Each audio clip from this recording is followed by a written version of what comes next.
Hello aspirants, welcome back to Shiva Reddy logics. ఈ సెషన్లో మనం ఫిబ్రవరి 10th నుండి ఫిబ్రవరి 12th కరెంట్ అఫైర్స్ని డిస్కస్ చేయబోతున్నాము. ప్రీవియస్గా ఆల్రెడీ మీకు ఇయర్లీ రౌండప్ సిరీస్ స్టార్ట్ అయ్యాయండి. అవి actually they were coming to end అనమాట. మ్యాక్సిమం టాపిక్స్ ఫినిష్ అయ్యాయి. ఒకసారి ఆ సిరీస్ అన్ని వాచ్ చేయండి. డెఫినెట్గా మీకు 2024లో జరగబోయే ఎగ్జామ్స్ అన్నింటికి కూడా ఆ క్లాసెస్ యూస్ఫుల్ అవుతాయి. అండ్ అలాగే రైల్వే ఎగ్జామ్స్ని ఫోకస్ చేస్తూ రీసెంట్గా చాలా వరకు జిఎస్ టాపిక్స్ కానీ అర్థమెటిక్ రీజనింగ్ క్లాస్ కూడా అప్లోడ్ చేస్తున్నాము. సో ప్రతి ఒక్కరూ శివారెడ్డి లాజిక్స్ యూట్యూబ్ ఛానల్ని ఫర్దర్ అప్డేట్స్ కోసం ఫాలో అవుతుండండి. అండ్ ఆల్సో మీకు కంటెంట్ కూడా ఎగ్జామినేషన్ని బేస్ చేసుకొని అప్కమింగ్ ఎగ్జామ్స్ ఏవైతే ఉన్నాయో వాటిని బేస్ చేసుకొని ఇవ్వడం జరుగుతుంది. ఓకేనా? Now let us start the session with February 10th to 12th current affairs అండి. సో ఫస్ట్ టాపిక్కి వెళ్ళినట్లయితే అస్సాం రీసెంట్గా అనౌన్స్ చేసింది కాజీ నిమోని యాజ్ ద అఫీషియల్ స్టేట్ ఫ్రూట్గా. కాజీ నీము లేదంటే దీన్ని ఏమంటారంటే సిట్రస్ లెమన్ అని కూడా అంటారండి. ఓకేనా? సిట్రస్ లెమన్ లేదా కాజీ నిమో అనమాట. సో దీన్ని రీసెంట్గానే అఫీషియల్ స్టేట్ ఫ్రూట్గా అస్సాం అనేది అనౌన్స్ చేసింది.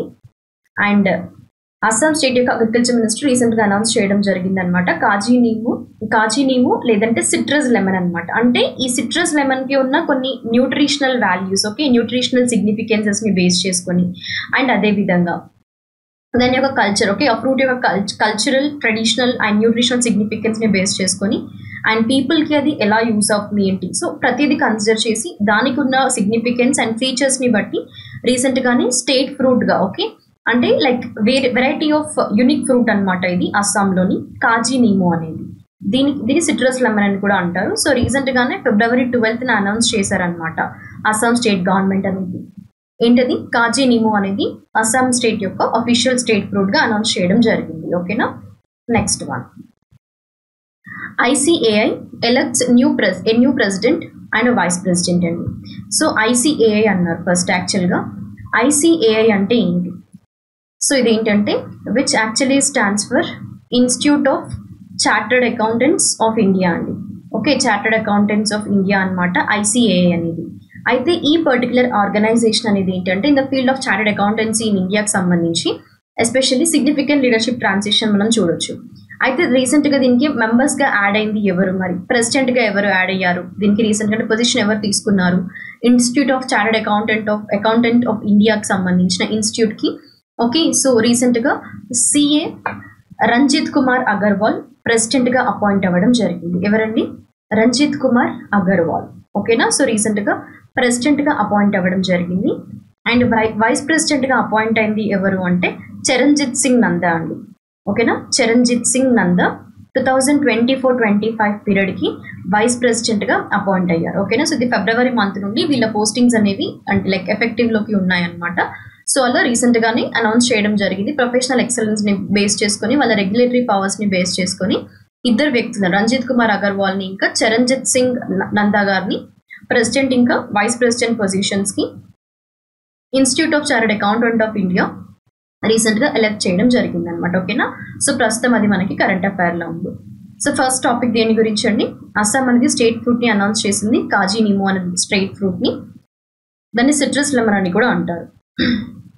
సెకండ్ వన్ ఏంటంటే institute of chartered accountant of ఇండియాకి సంబంధించి రీసెంట్గా ప్రెసిడెంట్ ఇంకా వైస్ ప్రెసిడెంట్ని ఎలెక్ట్ చేశారు. ప్రెసిడెంట్ ఎవరు అంటే రంజిత్ కుమార్ అగర్వాల్, వైస్ ప్రెసిడెంట్ వచ్చేసి చరణ్జిత్ సింగ్ నందా అపాయింట్ అవ్వడం జరిగింది. ఓకేనా? Next one, India in talks for the full membership with IEA. IEA represents what? IEA అనేది ఏంటంటే ఫుల్ ఫామ్ చూసుకోండి ఇక్కడ, ఇంటర్నేషనల్ ఎనర్జీ ఏజెన్సీ అనమాట. ఓకేనా? ఏంటంటే అది ఇంటర్నేషనల్ ఎనర్జీ ఏజెన్సీ. సో ఈ ఇంటర్నేషనల్ ఎనర్జీ ఏజెన్సీ అనేది రీసెంట్గా like regarding its application to attain the full membership in the Paris based organisation అనమాట. ఓకేనా? ఈ ప్యారిస్ బేస్డ్ ఆర్గనైజేషన్లో 31 నేషన్స్ ఉన్నాయి. ఓకే, సో ఇండియా ఎంగేజ్ చేయడం జరిగిందనమాట ఈ డిస్కషన్స్ని బేస్ చేసుకొని with the ministers from the member countries, 31 member countries నుండి మెంబర్స్తో all about for the focusing on the full membership అనమాట ఇంటర్నేషనల్ ఎనర్జీ ఏజెన్సీతో. సో అలా even these talks actually India strategic significance ఏంటి కంప్లీట్గా అంటే which is focusing on the global energy and the climate challenges అండి. ఏంటంటే అది క్లైమేట్ ఛాలెంజెస్ని బేస్ చేసుకొని. ఓకేనా? సో అలా డ్యూరింగ్ IES అంటే ఇంటర్నేషనల్ ఎనర్జీ ఏజెన్సీ యొక్క 2024 మీటింగ్ ప్యారిస్లో జరిగింది. సో ఆ పర్టికులర్ మినిస్ట్రియల్ మీటింగ్లో ఇండియా అనేది దాని ఫుల్ మెంబర్షిప్ గురించి డిస్కషన్స్ అనేవి నడిచాయన్నమాట. అయితే దీంట్లో 31 మెంబర్ కంట్రీస్ ఇంకా 8 అసోసియేట్స్ ఇందులో పార్టిసిపేట్ అవ్వడం జరిగింది, different like even which also consist of 4 countries అండి. Okay, including India. ఓకేనా, ఇండియా కూడా ఇందులో మెంబర్ అనమాట ఈ 4 కంట్రీస్లో. సో అలా ఈ పర్టికులర్ మీటింగ్ అనేది కండక్ట్ లైక్ ప్యారిస్లో జరిగింది రీసెంట్గానే. సో దాంట్లో ఇండియాకి సంబంధించి ఫుల్ మెంబర్షిప్ గురించి డిస్కషన్స్ అనేవి జరిగాయి అనమాట. నెక్స్ట్ వన్, రాజస్థాన్ ముఖ్యమంత్రి విశ్వకర్మ పెన్షన్ యోజన 2024. సో యాక్చువల్గా దేనికి సంబంధించింది అంటే స్టేట్ గవర్నమెంట్ కరెంట్ అఫైర్లో మీరు చూడొచ్చు. ఏ స్టేట్కి సంబంధించిన కరెంట్ అఫైర్ అండి ఇది? రాజస్థాన్ స్టేట్ గవర్నమెంట్కి. జనరల్గా స్టేట్ స్కీమ్స్ కానీ అంటే ప్రీవియస్గా నేను మీకు already central government schemes of 2023 పైన ఒక సెషన్ అప్లోడ్ చేశాను. మీరు ఫ్రీగా ఉన్నప్పుడు ఒకసారి ఆ సెషన్ని వాచ్ చేయండి, మీకు క్లియర్గా ఐడియా అనేది వస్తుంది. And as well as recent current అఫైర్లో ఉన్న సెంట్రల్ గవర్నమెంట్ స్కీమ్స్ ఏంటి, ఓకే. అండ్ అదేవిధంగా కొన్ని రీసెంట్గా స్టార్ట్ అయినవి ఉన్నాయి, 2023లో లాంచ్ చేసిన స్కీమ్స్ ఉన్నాయి. కొన్ని ఏంటంటే కరెంట్ అఫైర్లో ఉంటాయి. ఎందుకోసము లైక్ ఎప్పుడు 2016లో స్టార్ట్ అయితే ఇప్పటి వరకు 7 years ఫినిష్ చేసుకుందని, 8 years ఫినిష్ చేసుకుంది ఆ స్కీమ్ అని, దానివల్ల ఎంతమంది బెనిఫిషియరీస్ బెనిఫిట్ అయ్యారు. సో ఈ విధంగా కరెంట్ అఫైర్లో ఉన్న స్కీమ్స్ కూడా ఇంపార్టెంట్ అవుతాయి అనమాట. అంటే అవి ఎప్పుడో లాంచ్ చేశారు కానీ మళ్ళీ కరెంట్ అఫైర్లో ఆ టాపిక్ పైన ఏదైనా ఉంటే ఆ క్వశ్చన్ అంటే ఆ స్కీమ్ రిలేటెడ్ క్వశ్చన్స్ అనేవి మీరు ఎగ్జామ్స్లో ఎక్స్పెక్ట్ చేయొచ్చు అనమాట. ఇలాంటి స్ట్రాటజీస్ అన్ని మీకు ఎప్పుడు తెలుస్తాయి? రెగ్యులర్గా మీరు కరెంట్ అఫైర్స్ని ఫాలో అవుతున్నప్పుడు మనం ఇలా సెషన్స్లో టాపిక్స్తో పాటు స్ట్రాటజీస్ని కూడా డిస్కస్ చేస్తూ వెళ్తాం కాబట్టి సో మీకు ఇలాంటి కొన్ని చిన్న స్ట్రాటజీస్ కానీ లైక్ ఏ ఏరియాస్లో ఎక్కువగా ఫోకస్ చేయాలి, కరెంట్ అఫైర్ మనం ఎలా ప్రిపేర్ అవ్వాలి ఏంటి, okay, and A topic important అవుతుంది ఎగ్జామినేషన్కి, ఏ టాపిక్ అన్ఇంపార్టెంట్ అవుతుంది, ఇవన్నీ మీకు ఐడియా వస్తాయి. సో అందుకే మీరు ఎప్పుడు కానీ క్లాసెస్ని రెగ్యులర్గా ఫాలో అవుతుండండి. మన క్లాసెస్లో మీకు 100% అష్యూరెన్స్ ఉంటుందండి. లైక్ ఏంటంటే ఎగ్జామినేషన్ ఓరియంటెడ్ కంటెంట్ అనేది మనం ఇక్కడ ప్రొవైడ్ చేస్తాం, ఓకేనా. సో ప్రతి ఒక్కరు కూడా మన వీడియోస్ని అదర్ ఆస్పిరెంట్స్కి కూడా షేర్ చేయడానికి ట్రై చేయండి, ఓకేనా. And don't forget to click the like button as well, okay. ఎందుకంటే ఫర్దర్ ఇంకా ఇలాంటి మంచి వీడియోస్ అండ్ మంచి కంటెంట్ ఉన్న వీడియోస్ మీకు అందించడానికి we will try our best and definitely మీకు ఇంకా ఏదైనా కొంతమంది ప్రీవియస్గా మెన్షన్ చేశారు పంచాయతీరాజ్ టాపిక్ పైన MCQs కావాలి అని. డెఫినెట్లీ వెరీ సూన్ నేను విత్ ఇన్ ఈ వీక్లో అప్లోడ్ చేసేస్తాను పంచాయతీరాజ్ పైన MCQs అనేవి, ఓకేనా. సో అలా మీకు ఏదైనా టాపిక్ రిక్వైర్మెంట్ ఉన్నా, ఏదైనా రివిజన్ పర్పస్లో మ్యారథాన్ సెషన్స్ కావాలి అన్న కమెంట్స్లో మెన్షన్ చేస్తే డెఫినెట్గా నేను మీ ముందుకి ఆ కాన్సెప్ట్స్తో రావడం జరుగుతుంది, ఓకేనా. GSకి సంబంధించి that is for sure. And నా కాన్సెప్ట్లోకి వెళ్ళిపోదాము.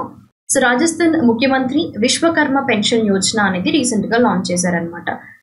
అయితే రాజస్థాన్ గవర్నమెంట్ అనౌన్స్ చేసిందనమాట ఈ స్పెషల్ స్కీమ్ని.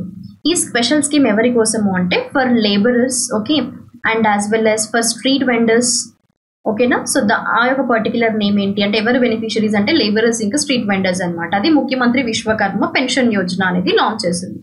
అయితే ఈ స్కీమ్లో ఏంటంటే ఎలిజిబుల్ వర్కర్స్ ఎవరైతే ఉన్నారో ఏజ్డ్ 60 years or above అండి, ఓకే. సో ఈ ఏజ్ గ్రూప్ ఆఫ్ లేబరర్స్కి మంత్లీ పెన్షన్ అనేది అందిస్తుంది Rajasthan state government.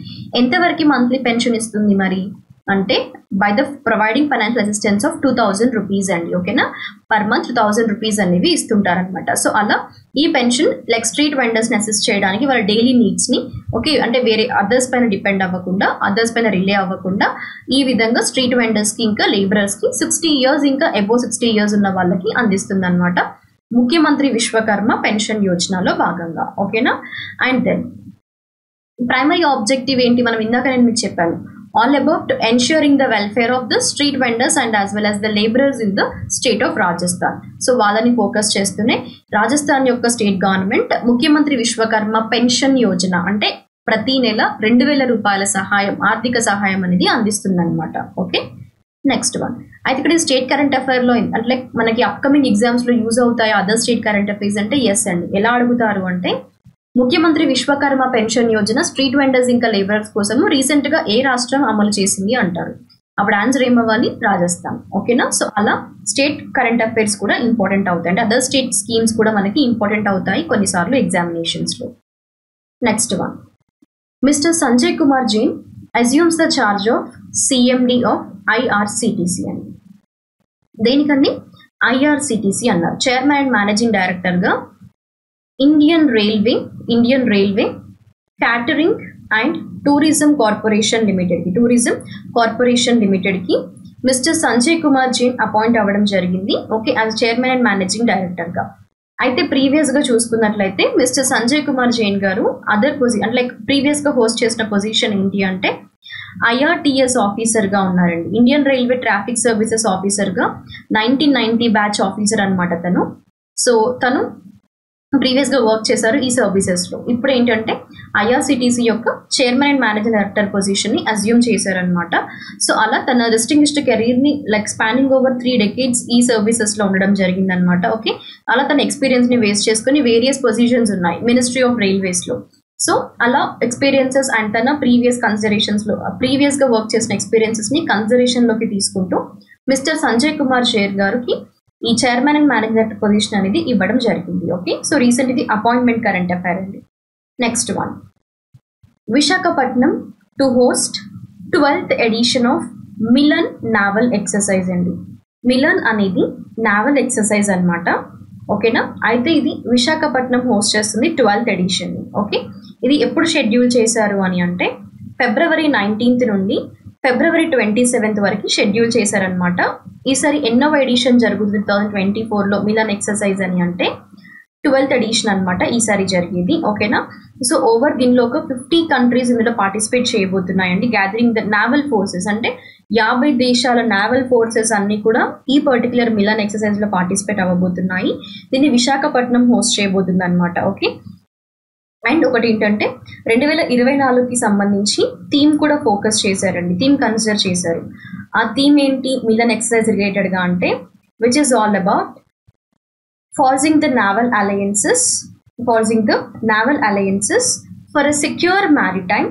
Okay, for a secure maritime future అండి, ఫర్ సెక్యూర్ మ్యారిటైమ్ ఫ్యూచర్ అనేది. ఓకేనా, so global maritime security through the cooperation and strategies సంబంధించిన dialogue కి సంబంధించి ఈ పర్టిక్యులర్ థీమ్ అనేది బేస్ చేసుకున్నారు. 2024 మిలన్ నావల్ ఎక్సర్సైజ్. ఒక థింగ్ ఫోకస్ చేయండి, క్వశ్చన్ ఎలా అడుగుతారు అంటే 2024లో మిలన్ ఎక్సర్సైజ్ అనేది ఎన్నవ ఎడిషన్ ప్లేస్ చేసుకుంది. ఒకటి ఆన్సర్ 12th ఎడిషన్ అవ్వాలి.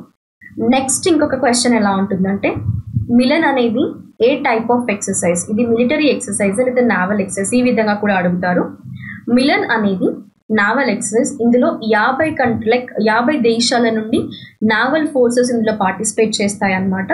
అలా మ్యారిటైమ్ ట్రేడ్ కి సంబంధించి కానీ ఓకేనా, అండ్ మ్యారిటైమ్ సెక్యూరిటీని బేస్ చేసుకొని కానీ నావల్ అలయన్స్ యొక్క మీట్ అనమాట ఇది. సో అది ఈ సంవత్సరం 2024లో హోస్ట్ చేసిన సిటీ ఏదని కూడా అడుగుతారు, విశాఖపట్నం అనమాట. ఓకేనా, next one global tourism resilience day అండి. ఏంటంటే అది గ్లోబల్ టూరిజం రెసిలెన్స్ డే అనేది ఇది ఎవ్రీ ఇయర్ ఎప్పుడు జరుగుతుంది ఏంటి అని చూసుకుంటే ఇది గ్లోబల్ వైడ్ గా జరుగుతుంది అనమాట టూరిజం రెసిలెన్స్ డే అనేది. సో ఇక్కడ మీరు కాన్సన్ట్రేట్ చేయాలి. యునైటెడ్ నేషన్స్ యొక్క గ్లోబల్ టూరిజం రెసిలెన్స్ డే అనేది ప్రతి సంవత్సరం చూసుకోండి ఎప్పుడు కానీ. యాక్చువల్గా for the first time on February 17th ఇది జరుగుతుందండి. 2023లో for the first time celebrate చేశారు. సో అదేవిధంగా February 17th సేమ్ ఆన్ 2024 కూడా గ్లోబల్ టూరిజం డే అనేది అబ్జర్వ్ చేయడం జరుగుతుంది అనమాట. ఓకేనా, so global tourism resilience day అనేది జనరల్ గా దీంట్లో ఏంటంటే enhancing all about the resilience of the tourism industry అండి. జనరల్ గా లేటెస్ట్ గా UNWTO okay united nations world trade tourism organisation సంబంధించిన డేటా అనేది రివీల్ చేసింది. ఆల్ అబౌట్ ఇంటర్నేషనల్ టూరిజం అనేది లైక్ దేని పరంగా ఎక్స్పీరియన్స్ అవుతుంది అంటే సిగ్నిఫికెంట్ గా మోస్ట్ ప్రాబబ్లీ ఎస్టిమేటెడ్ గా అయితే 975 మిలియన్ టూరిస్ట్ ట్రావెల్ అవుతున్నారు ఇంటర్నేషనల్ గా. ఎప్పుడు బిట్వీన్ జాన్ అండ్ సెప్టెంబర్ లో లాస్ట్ కంపేర్ 2022తో కంపేర్ చేస్తే 23 డేటా ప్రకారం చూసుకుంటే 975 మిలియన్ టూరిస్ట్ అనేది ట్రావెల్ చేస్తున్నారు ఇంటర్నేషనల్ గా. ఓకేనా, సో అలా టూరిజం సెక్టర్ ని ఫాస్టర్ చేయడానికి అండ్ అలాగే even securing the contribution and like sustainable development focus చేస్తూ కూడా ఈ విధంగా డెవలపింగ్ కంట్రీస్ ఎస్పెషల్లీ ఓకేనా. సో ఈ టూరిజం సెక్టర్ ని ఫోకస్ చేస్తూనే గ్లోబల్ టూరిజం రెసిలెన్స్ డే అనేది every year February 17th observe చేస్తున్నారు. యాక్చువల్గా ఇది రీసెంట్ గానే స్టార్ట్ అయింది అంటే పోయిన సంవత్సరం లైక్ గత ఏడాది నుండి ఇది సెలబ్రేట్ చేస్తున్నారు. February 17th 2023 నుండి సెలబ్రేషన్ అబ్జర్వ్ స్టార్ట్ అయింది అనమాట. ఈ గ్లోబల్ టూరిజం రెసిలెన్స్ డే అనేది ఒకటి సెలబ్రేట్ చేయాలి ఎవ్రీ ఇయర్ అని for the first time last year జరిగింది. ఈసారి 2వ ఎడిషన్ అనమాట ఇది. ఓకేనా, next one India and Colombia sign the memorandum of understanding on digital cooperation అండి. దేనిపైన? On digital cooperation. ఇండియా ఇంకా కొలంబియా సైన్ చేయడం జరిగింది అనమాట. అండ్ మెమరాండమ్ ఆఫ్ అండర్స్టాండింగ్ అంటే ఎప్పుడు కానీ గుర్తుపెట్టుకోవాలి, ఇది ఒక official agreement between the 2 or more parties. అవునా, దాన్నే మెమరాండమ్ ఆఫ్ అండర్స్టాండింగ్ అని అంటారు. అయితే ఈ అఫీషియల్ అగ్రిమెంట్ ఈసారి జరిగింది కరెంట్ అఫైర్ లో ఉన్నది ఏ 2 దేశాల మధ్యలో అంటే ఇండియా ఇంకా కొలంబియా మధ్యలో. ఏ టాపిక్ పైన?